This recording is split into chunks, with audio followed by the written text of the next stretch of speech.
Hi friends, welcome to cinema ரசிகன். நம்ம இன்னைக்கு மூவி ரிவ்யூவில் பார்க்க போகிற படம் லேட்டஸ்டாக ரிலீஸ் ஆகிற ஹிந்தி படம். படத்தோட நேம் சிக்கந்தர். இது ஒரு ஆக்ஷன் ட்ராமா மூவி. இந்த படத்தோட டேரக்டர் ஏஆர் முருகதாஸ்.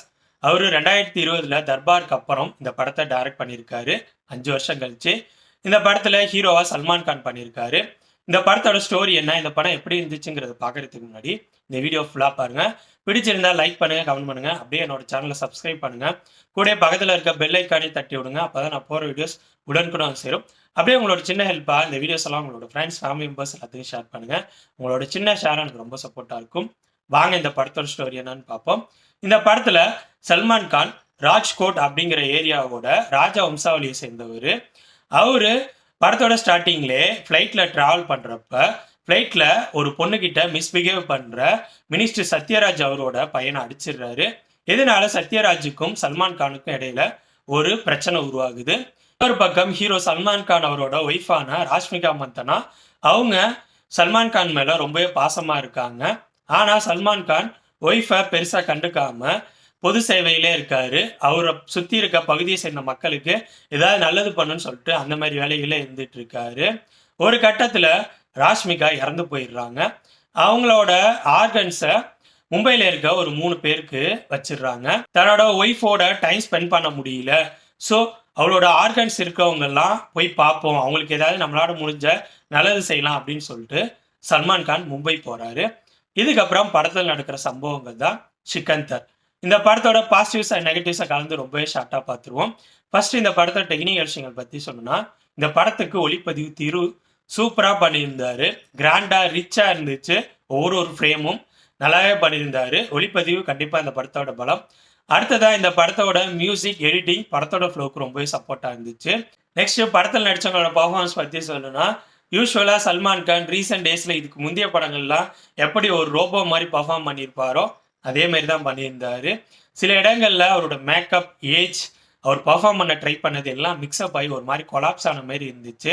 அடுத்ததா ராஷ்மிகா மந்தனா, கிஷோர், சத்யராஜ், காஜல் அகர்வால்னு படத்தில் நடித்த எல்லா நடிகர்களும் அவங்களுக்கு கொடுத்த வேலையை பண்ணிட்டு போயிருக்காங்க. நெக்ஸ்ட் இந்த படத்தோட ஸ்க்ரீன் பிளே பற்றி சொல்லணும்னா, என்னை பொறுத்த வரைக்கும் ஃபர்ஸ்ட் ஹாஃப் ஸ்க்ரீன் பிளேயும் சரி, செகண்ட் ஹாஃப் ஸ்க்ரீன் பிளேயும் சரி டோட்டலாக ஒர்க் அவுட் ஆகவே இல்லை. படத்தோட ஸ்டார்டிங்லேயே உங்கள் ஸ்டோரிக்குள்ளே போயிடுவாங்க. ஹீரோவுக்கும் வில்லனுக்கும் இடையில லைட்டாக ஒரு கான்ஃப்ளிக்ட் ஸ்டார்ட் ஆயிரும். என்னடா பரவாயில்ல, படத்தோட ஸ்டார்டிங்லேயே ஒரு 10 to 15 மினிட்ஸ்க்குள்ள பிரச்சனைக்குள்ளே போயிட்டாங்க அப்படிங்கிற மாதிரி தோணுச்சு. இதிலே சல்மான் கான் எந்த அளவு பவரானவர், இன்னொரு பக்கம் சத்யராஜ் எந்த அளவு பவரானவருங்கிற மாதிரி சில விஷயங்கள் அங்கங்கே காட்டிக்கிட்டே வந்தாங்க. சரி பரவாயில்ல, படம் நல்லா இருக்கும் போலன்னு பார்க்க ஆரம்பிச்சா அதுக்கப்புறம் படம் டோட்டலாக டவுன் ஆக ஆரம்பிச்சிருச்சு. இந்த படத்தில் சத்யராஜுக்கும் சல்மான் கானுக்கும் இடையில கான்ஃப்ளிக்ட் உருவாகிறதுக்கு ஸ்டார்டிங்கில் காட்டின சீனுக்கு அப்புறம் இன்ட்ரோல் பிஃபோரில் தான் மெயினாகவே கொண்டு போகிறாங்க. அதாவது பெரிய கான்ஃப்ளிக்ட் மாரி கொண்டு போகிறாங்க. அதுக்கு இடையில என்னென்னமோ கொண்டு போயிட்டு இருக்காங்க.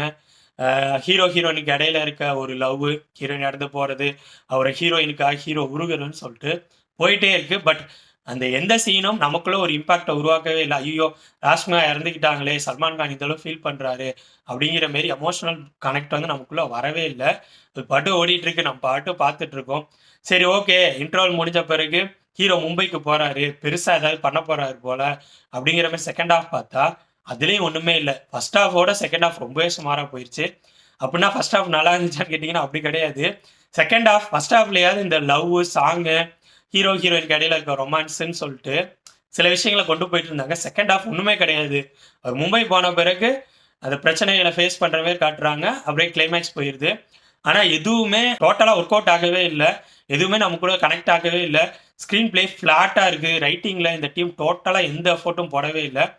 இப்படி ஒரு ஒஸ்டான ஃபிலிம் எடுக்க முடியுமா அப்படிங்கிற லெவலுக்கு எடுத்து வச்சுருக்காங்க. படத்தோட ஸ்டார்டிங்லேருந்து எண்டு வரைக்கும் எந்த ஒரு சீனுமே சுவாரஸ்யமாகவே இல்லை. ஃப்ளாட்டான ஸ்க்ரீன் பிளே, ஒரு பிரில்லியன்ஸான ரைட்டிங் டோட்டலாக மிஸ் ஆயிடுச்சு. உண்மையிலே இது ஏஆர் முருகதாஸ் படமா அப்படிங்கிற மாரி எனக்கு தோண ஆரம்பிச்சிருச்சு. ஸோ இந்த படத்தோட ஸ்க்ரீன் பிளே இந்த படத்தோட மிகப்பெரிய நெகட்டிவ். நெக்ஸ்ட்டு லாஜிக்காக நிறைய கொஸ்டின்ஸ் கேட்டுகிட்டே போகலாம். மாஸ் ஹீரோ படம்னா லாஜிக் எதிர்பார்க்கக்கூடாது. இருந்தாலும் கொஞ்சம் கூட லாஜிக் இல்லாமல் அபத்தமாக சில சீன்ஸ்லாம் எடுத்து வச்சுருந்தாங்க. அதையும் என்ன கணக்கில் சேர்க்குறேன்னு தெரில. ஓவராலாக சொல்லணும்னா என்னை பொறுத்த வரைக்கும் ஏஆர் முருகதாஸ் அவர் டைரக்ஷனில் ரிலீஸ் ஆன படங்கள்லேயே இதுதான் ஒஸ்டான படம். அதே மாதிரி சல்மான் கானுக்கும் இருக்குமான்னு தெரில. ஏன்னா சல்மான் கானோட படங்கள்லாம் நான் பார்த்ததில்ல. ஸோ எனக்கு அதை பற்றி ஒப்பீனியன் எதுவும் இல்லை. ஸோ என்னை பொறுத்த வரைக்கும் இந்த படம் ரொம்பவே ஸ்மாரான படம். ஸ்க்ரீன் பிளே டோட்டலாக சொதப்பல். இந்த படம் மேபி சல்மான் கான் ஃபேன்ஸுக்கு பிடிக்குமா அப்படிங்கிற மாதிரி எனக்கு தெரில. ஸோ என்னோட ரிவ்யூ பேஸ் பண்ணி முடிவு பண்ணிக்குவாங்க இந்த படத்தை பார்க்கலாமா வேணாமான்னு. எனக்கு தெரிஞ்சு தமிழ் ஆடியன்ஸ் பார்க்காம இருக்கிறது தான் நல்லது.